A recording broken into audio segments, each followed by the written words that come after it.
Assalamu alaikum and welcome to Mental Health Matters with me, your host Maryam Hilli, and joining me as always is my co-host and mental health professional, Anisa Diab. Welcome to the show, Sister Anisa. Thank you so much for having me. Thank you so much for joining us as always. Sister Anisa, today our topic is about suicide prevention. So I'll jump straight into it. I understand that suicide prevention has been a big passion for you over the years. Can you just explain what made you get into that field of work? Yeah, so I think this started in graduate school where when I was doing my training, one of the things that we talked about is, what do you do if you have a client who is wanting to end their life?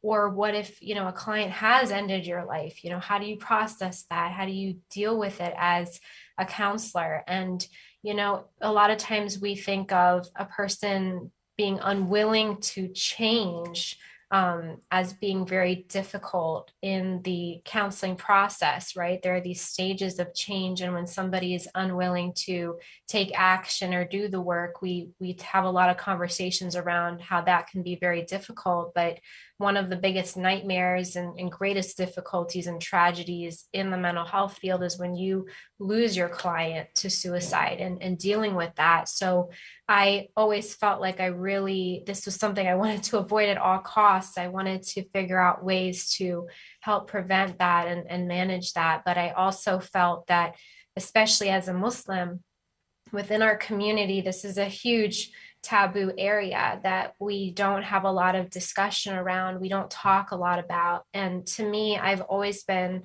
about addressing the issues that seem to get silenced, because where there's silence, there's stigma and there's shame associated with it. And from a spiritual perspective, I feel like this work is very much is very sacred. It really does make me feel closer to my creator, because as Allah subhanahu wa ta'ala says in the Holy Quran, whoever saves a life, it's as though he saved all of humankind. So when we learn these suicide prevention skills, and anybody can learn them, I think it's important, just like we learn CPR and first aid, to learn the skill set to be able to help someone in that situation. But when we're helping with somebody who's struggling through that, we are essentially helping to save lives. And I think that is the best way to be a hero. I've found that this issue affects the Muslim community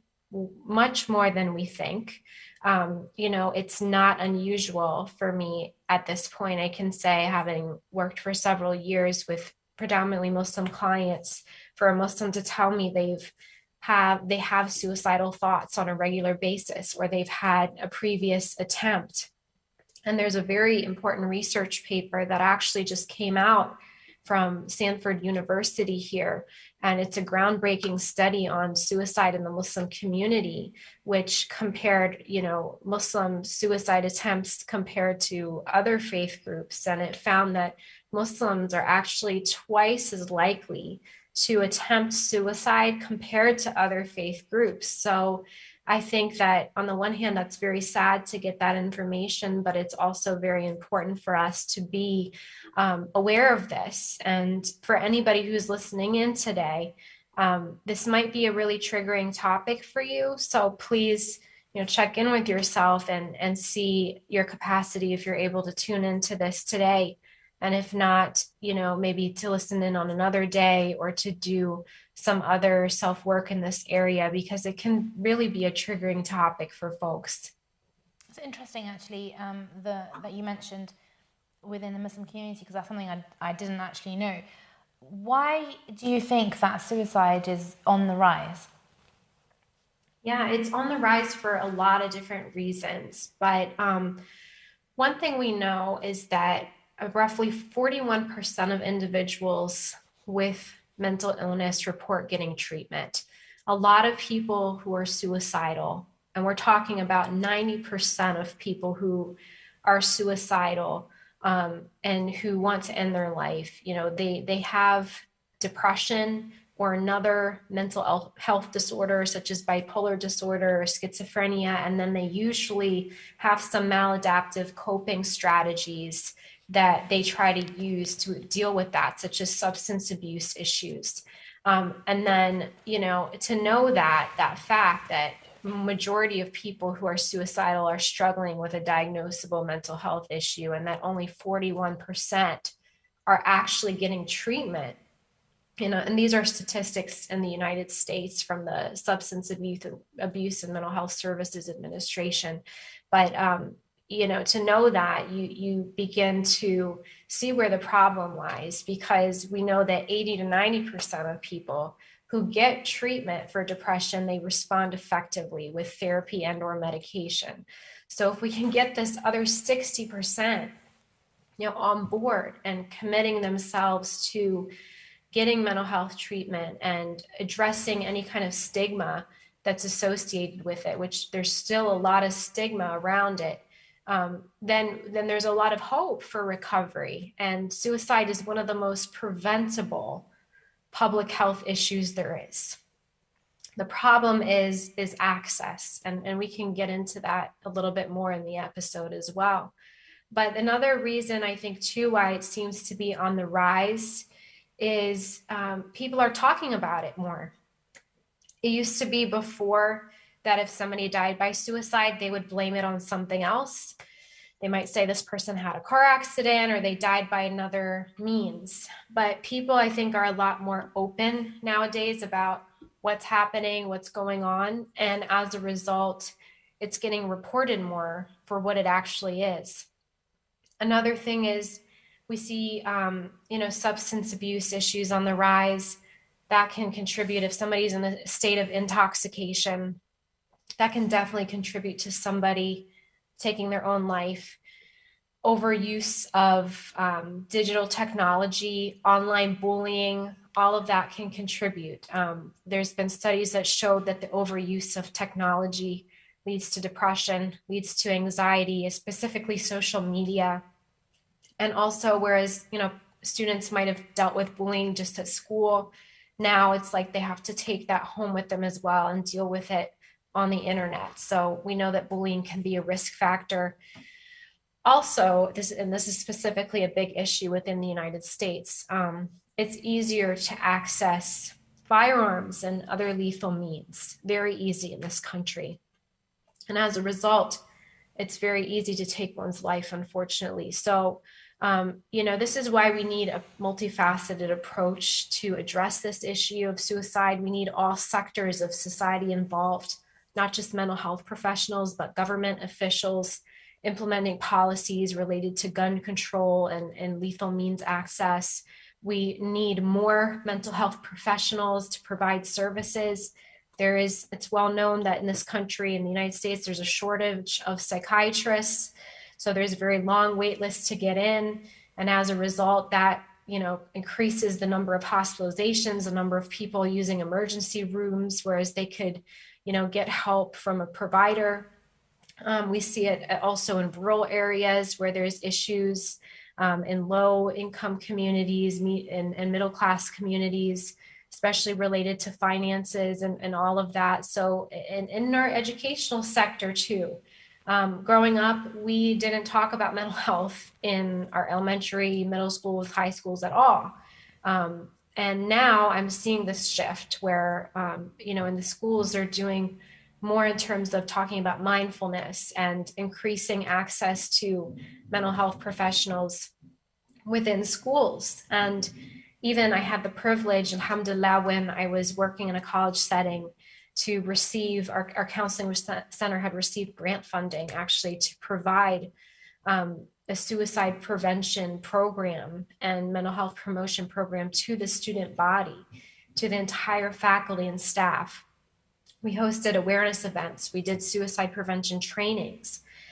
All of this helped tremendously to change the campus culture, to get students to talk more about mental health. We saw an uptick in the number of students accessing mental health services on our campuses and being able to refer others to the appropriate resources. So there's a multifaceted approach we have to take to address this issue. Could you tell us about a time when you had to work with somebody with a patient who no longer wanted to live? There are so many situations like that, unfortunately, and predominantly my experience with that comes from being a crisis counselor for the National Suicide Prevention Lifeline. At that time, there were so many calls that would come in from people that were just on the verge of ending their life and wanting some kind of hope, some kind of reason to keep going. And unfortunately, with confidentiality, I can't go into a whole lot of specifics around those situations. But all I can say is sometimes, somebody would be, literally in front of the train tracks, about to make a decision, literally on the edge of a bridge, and you try to help de-escalate them, and a lot of that involves listening, a lot of listening to try to understand what's contributing to them wanting to die, and hearing their story and validating their concerns, and helping them see some semblance of hope. I would highly recommend to anybody who's interested in this work of suicide prevention to have a look at Kevin Hines' documentary. It's called Suicide: The Ripple Effect. You can find it on YouTube. But this is a man who, he was, in San Francisco on the Golden Gate Bridge. He wanted to end his life that day. He actually, right before he was going to jump off the bridge, there was a woman who asked to take, who had asked him to take her photograph. And he says in the story, he was pausing a lot. She was pausing. She was doing all these poses. And it was really difficult for him to sort of go through. And he was wondering how long he was going to be stuck with this woman. Eventually, he jumps off the bridge.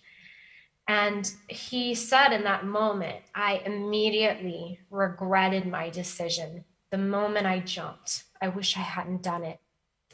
He was somebody who struggled with bipolar disorder his whole life. He didn't really see a way out of his problems.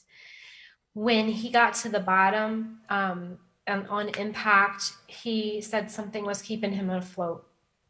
And there was actually this, he didn't realize this until later, but there was a sea lion that had been circling him. And this seal was sort of propelling him off the top of the water, keeping him from sinking. So he actually lived to tell the story and survived. Most people never survive something like that. It's thousands of feet. Pretty much you die on impact in that situation. The thing is, suicide is often, it's this temporary, it's a permanent solution, that is, to a temporary problem. People want to take back control in their life. They feel like the control is gone. And so in order to do that, to get that control back, they want to take their own life by whatever means that is. But in my experience, most people, they want help. Most people are confused about this decision. And a lot of times they think that because they've been struggling for so many years, I've had clients say to me, I've been struggling with this for 7 years. What's going to be different about this year? I'm tired, but I always say to these folks, it only takes one day for things to change. It only takes one person to help change your life. It only takes one moment to help, turn the trajectory of your life around and make things better.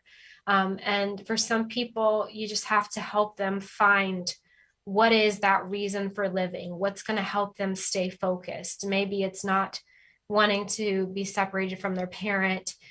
Maybe it's even a pet, not like just knowing that if I end my life, this pet is not going to have anyone to take care of them. So you have to help them find their reason for living and persuade them to keep going.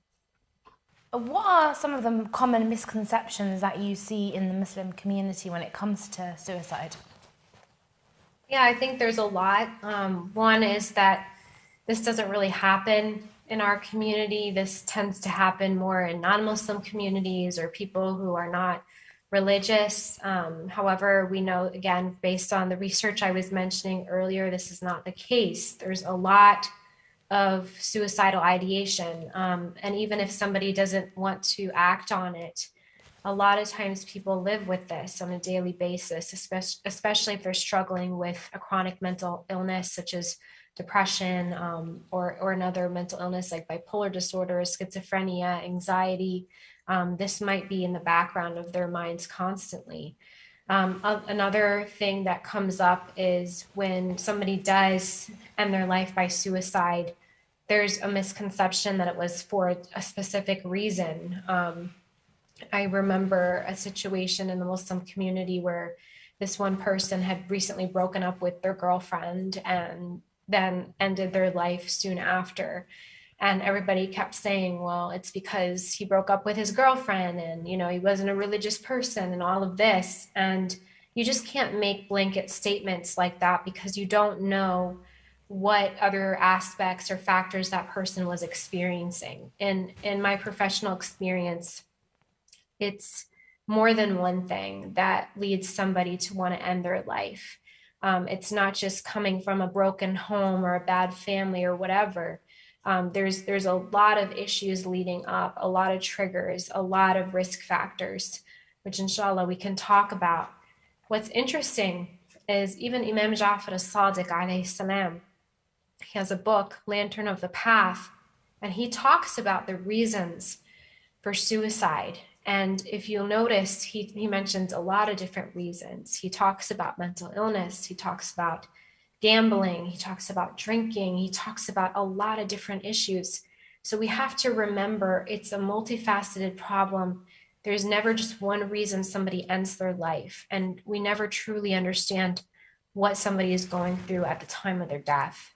Are there any particular words or phrases that we can use perhaps so we can be a lot more sensitive when we're discussing the topic of suicide? Because I know that sometimes we tend to throw about a lot of words which are incorrect labels or misuse of words, and people sometimes they don't know that their words are not correct or they shouldn't be using certain phrases. So how can we talk about this topic in a sensitive way?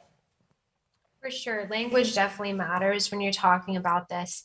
So for instance, you might hear somebody say, did you hear that so-and-so committed suicide? Or, did you hear about that actor, the famous guy who committed suicide? And you have to try to veer away from phrases like committed suicide. So, and I'll talk about why. So you might have noticed already in this episode, I've used ended suicide or ended life by suicide. And that's the preferred phrase or terminology over using the word committed suicide. Committed, signifies a couple of things. One, that somebody committed fully with their full mental capacity to ending their life. And what we know from research is a lot of times people are not in touch with reality at the moment that they're ending their life. So they might, again, be in a psychotic moment or intoxicated or something like that. And they're just not in touch with what they're doing. So you can't fully consent or commit to something when you're not in the right headspace. Second, within the United States, I don't know about other places, but within the United States, especially in the 40s and the 50s, it was actually seen as a crime to end your life by suicide, which you could get punished for and sanctioned for. So that's why they used to use the word committed, because it was synonymous with committing a crime. And that can be very stigmatizing for individuals who are having thoughts of suicide, because it makes them feel as though they're going to get in trouble if they reach out for help. People today aren't thrown in jail for attempting suicide. They get help. They get mental health treatment and proper supports. We also don't have institutions anymore where people are put in straitjackets and all of that you used to see in the older movies. That's not how people are treated. So that's one of the reasons we want to use end of life or ended their life instead of committed suicide. The other thing you hear is, did that person successfully complete suicide? Did they have a successful attempt? And we want to avoid using the word successful because there's nothing successful about somebody wanting to end their life, right? This is detrimental to their existence, negatively impacts families and communities. So there's nothing successful. So you can just say, again, that that person did complete a suicide attempt or ended their life. And the other thing is just not defining that person by their disorder. And so if they are, having suicidal thoughts, trying to avoid, it sometimes can be difficult, but trying to avoid using words like that person is, suicidal. And again, trying to say instead they're having suicidal thoughts, they're experiencing suicidal ideation rather than labeling them as being such, because we want to promote hope. We want them to feel there's a way to get out of it, and there is. So when you put those labels on people, whether you say that person is depressed, that person is bipolar, that person is OCD, it makes them feel like that's them, that's who they are. And people are so much more than these labels and their disorders. I wanted to ask you, are there any certain factors that increase the risk of attempting suicide? There are a lot of risk factors. One of them is, prior suicide attempts. Has a person tried to do it in the past? If so, the risk goes up for that person. Is this person misusing drugs, alcohol?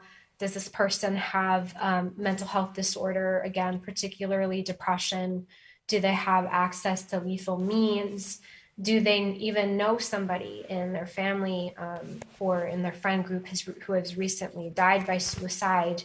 Does this person seem to be disconnected socially? Do they have any kind of chronic disability, chronic illness that they're experiencing? And lack of access as well has been shown to be a risk factor. So is it very difficult for them to get mental health supports? And the risk factors, they definitely vary across the groups too. So this can be dependent on the culture, the age, even the gender. So for instance, we know and this is again, statistics for the US, that the cultural group with the highest suicide rate in the country is actually Native Americans. And one of this is the fact that we know they've gone through so many moments in history of historical trauma, with resettlement, with destruction of their cultural identity, diseases and all these illnesses and murders that were introduced to their communities. So there's a lot of intergenerational healing and trauma. So that's one of the reasons the risk factor is higher for those individuals. But it just really, you have to look at each person in each case, situation by situation, to find their own narrative of what their unique risk factors are, and really pay attention to that. And also to listen out for the protective factors. What are their reasons for continuing? So maybe they have good supports of friends. They have a therapist they're really connected with. You have to really try to listen in to those connections and get them to focus in on that as their safety plan, and how to access those supports to help them stay motivated to continue living. What are some of the warning signs in someone who's contemplating suicide? There are a lot of warning signs that people will usually give. Most of the time, there's these invitations, these signs that people want help. They'll either threaten it in some way, like, I don't even know why I'm here anymore. I wish I would just die. Like, they'll say it openly. And sometimes you have to look between the lines and you have to see, what somebody really means. Like, somebody might say, like, I don't even know why I bother trying anymore. I'm never going to graduate. I'm never going to find a way out of this problem. And then you have to, to see what that means from that person. And then substance abuse issues are another warning sign that, is a problem. Anytime you hear somebody feeling like they don't have a purpose anymore. They've lost that sense of meaning, lost a sense of control. They're anxious about a lot of different things in their life. They just can't seem to get out of that anxiety mode. They feel trapped, like there's no way out of their situation. There's a lot of campaigns that we see here, like the It Gets Better movement. And for these individuals, they feel like things are never going to get better. There's a lot of hopelessness. There's this feeling of no hope ever, being able to continue on and have a successful future. So that lack of hope is one of the biggest indicators. There is withdrawal as well. A person just withdrawing from their community, from their friend group. Anger, reckless behavior could be another sign. An instance of that could be somebody's driving and, they're just speeding. They don't seem to care about their life or other people around them. Mood changes is another one. Dramatic mood change especially. And it doesn't have to be just from like a negative emotion to a positive emotion, or it doesn't have to be like, somebody's content and everything's okay to them then feeling depressed or sad or all these difficult emotions. It could even be that person, has this positivity, has this contentment all of a sudden after a long period of talking about wanting to end their life. Sometimes that's a sign that that person has made their peace with the decision and they may want to end their life. So you have to look out for any kind of significant mood change. If you see any of these warning signs, is it okay to approach that person and ask them directly about suicide? Yeah, so a lot of people worry that if they ask the question about suicide, that they're putting this idea into their heads. And this is just not the case. A lot of people, young people especially, they know about suicide. They're very aware from friends in school, from YouTube, all of that. So you're not, teaching them something new. You really do have to ask directly if you feel like this is something that they're considering, they're contemplating.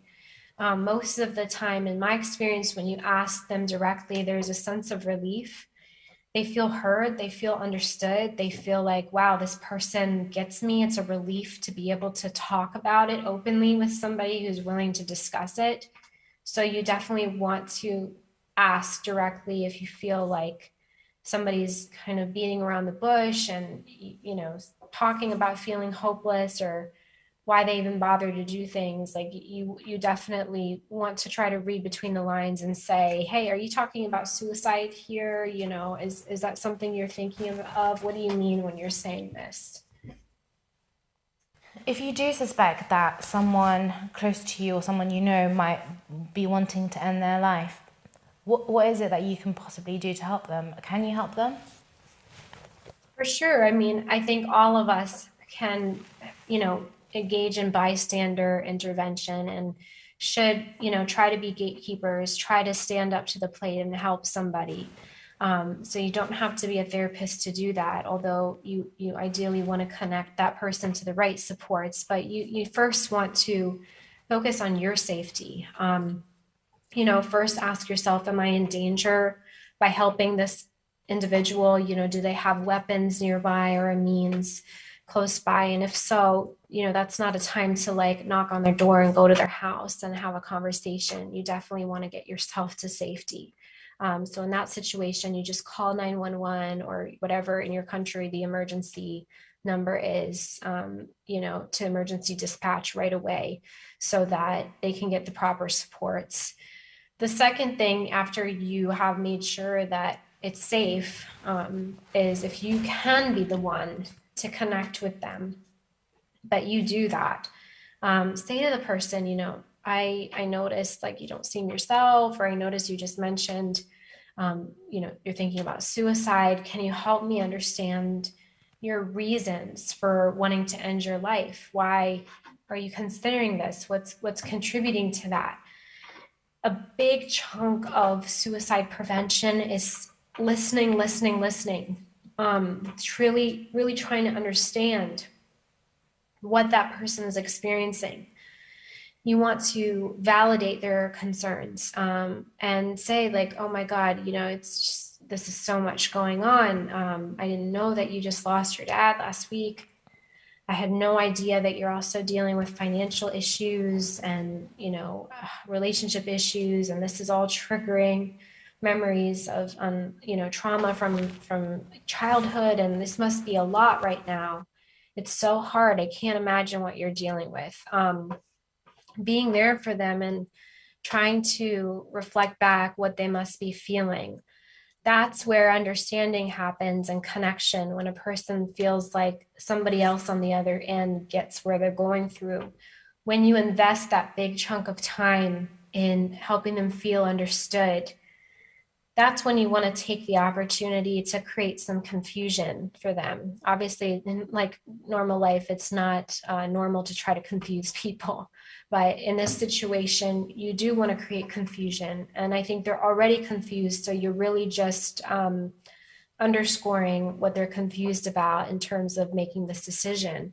So you want to do that by asking what their reasons are for living, and saying, obviously, the fact that you're here, or the fact that you called me, the fact that you haven't done this already tells me that you're not really sure about wanting to do this. What are your reasons for living?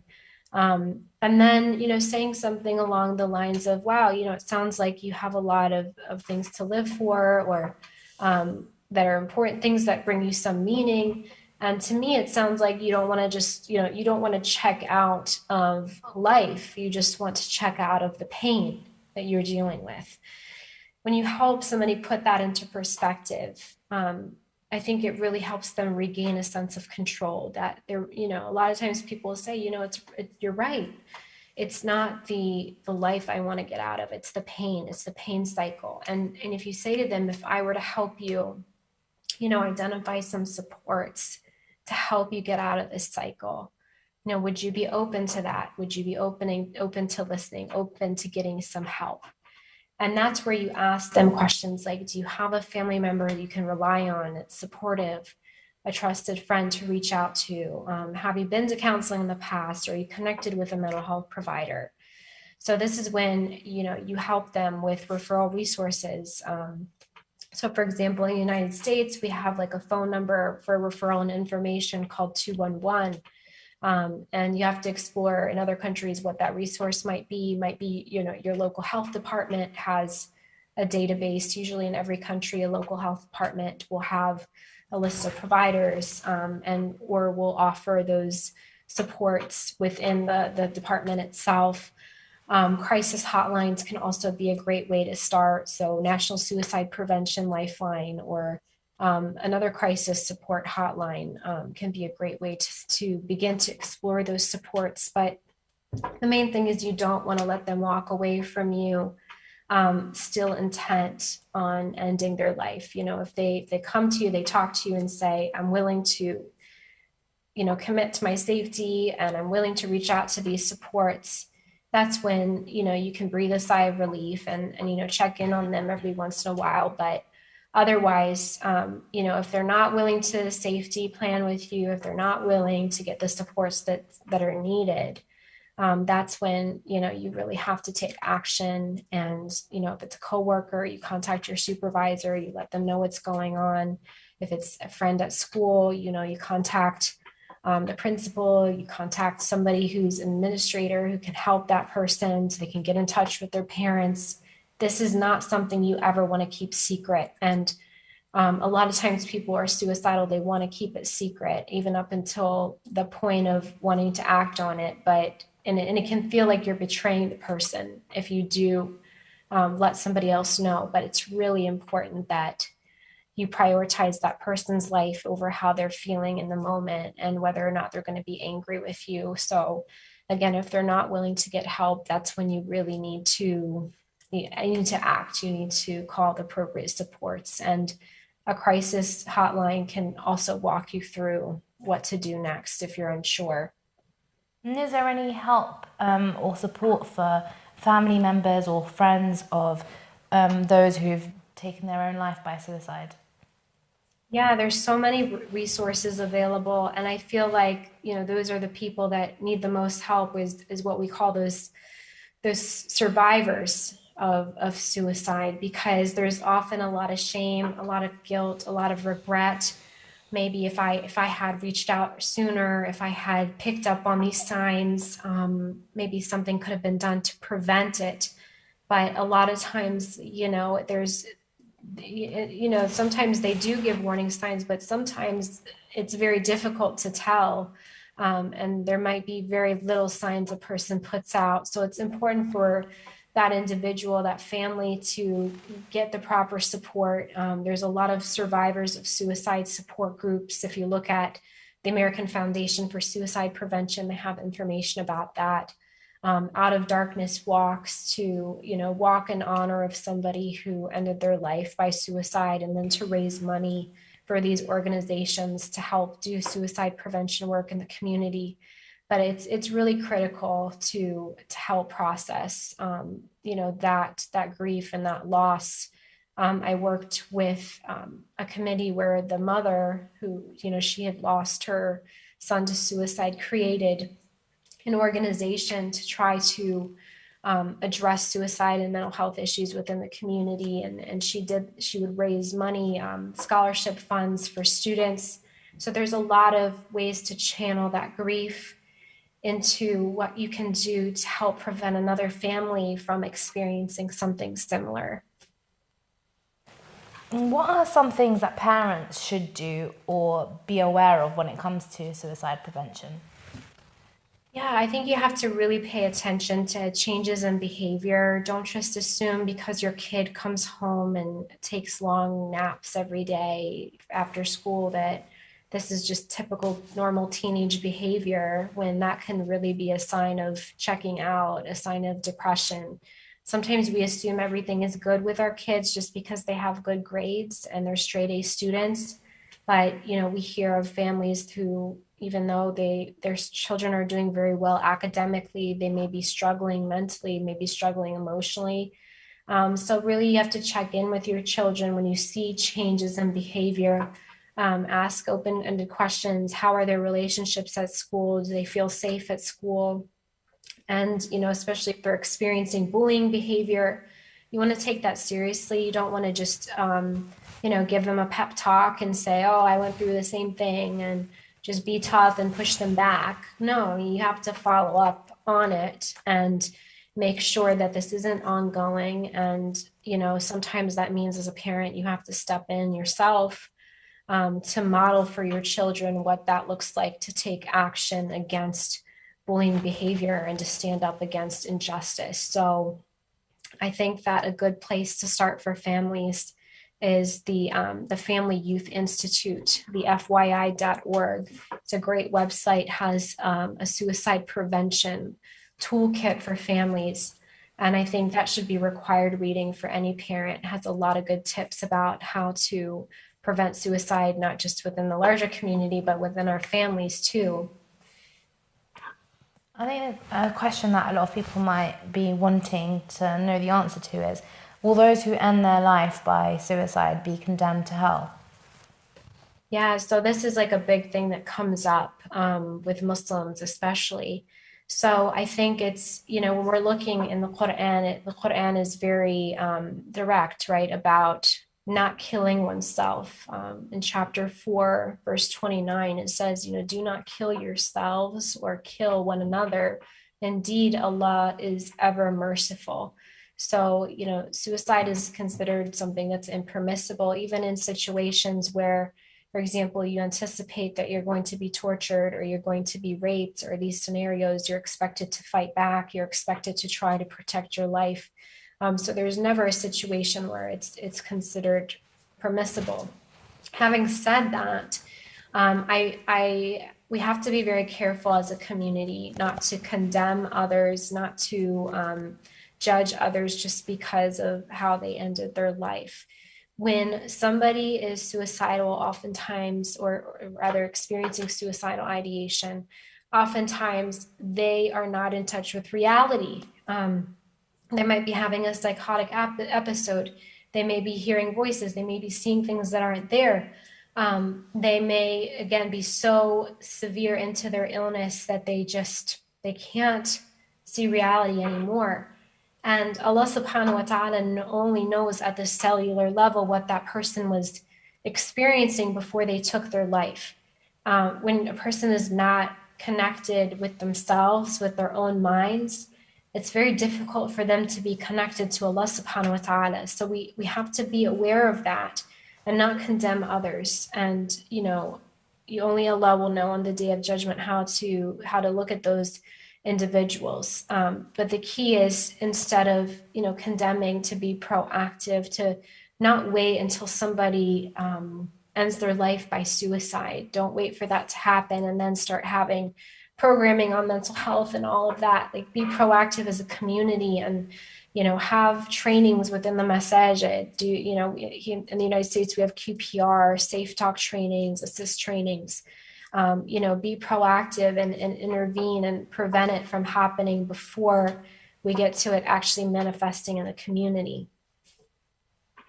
If someone is watching this show right now and is thinking about attempting suicide, what would you say to them?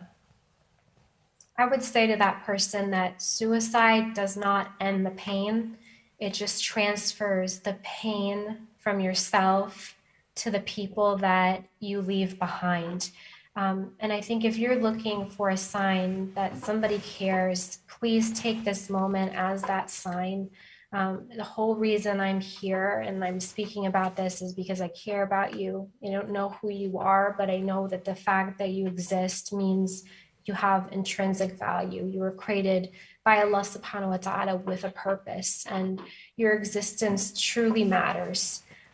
People, when they're suicidal, one of the things that keeps them from ending their lives is, knowing that this is something that Allah doesn't want us to do. This is one of the biggest protective factors.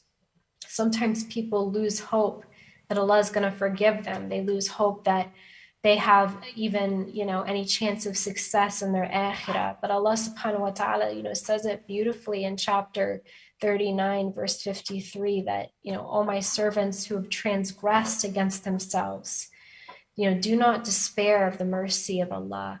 Indeed, Allah forgives all sins. It's He who is the most forgiving, the most merciful. So this loss of hope, this is one of the biggest issues. It's one of the greatest sins after shirk, losing a hope in God. Maybe the past 10 years have been really terrible. But again, it only takes one day, 1 week, 1 month, 1 year for things to turn around. It only takes meeting one right person or taking one opportunity in the right direction for things to get better. And I sincerely pray that, Allah helps you find healing in your life and gives you that will and that motivation to keep going, inshallah. Inshallah. And thank you, Sister Anisa, for discussing such a sensitive topic and such a needed topic on this channel. So thank you so much for all your insight, for all your advice, for all your words. Thank you. Thank you for having me. Thank you. And dear viewers, thank you so much for tuning in, and we'll see you same time next week, inshallah. Take care. Assalamu.